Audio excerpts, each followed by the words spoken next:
Yeah, we presented on a partnership between QYAC and Firesight. So it's about the private sector supporting contemporary science, supporting ancient wisdom.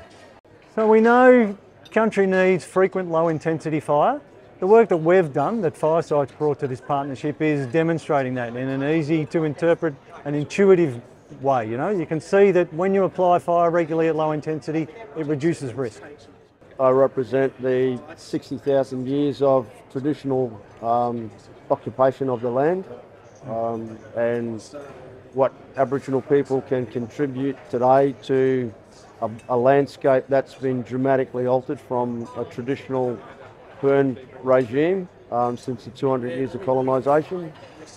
So, as I said earlier, we've been swept up in this industrial revolution, colonialism, so we all need to work together investigating many means to reduce, high intensity fire in the bush.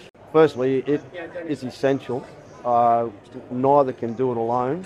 And it's just coming together. Like there's, without trying, nobody will think if you're trying too hard, then you're missing something. It's got to come together organically. And I think that's how it's coming together.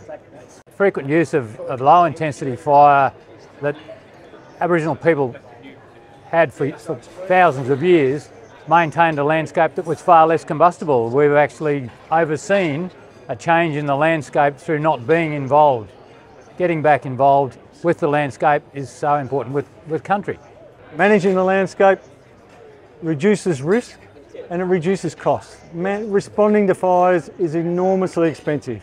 We spend something like 97% of our fire management on response and recovery. It's not sustainable. We can't manage the landscape, we can't manage fire like that.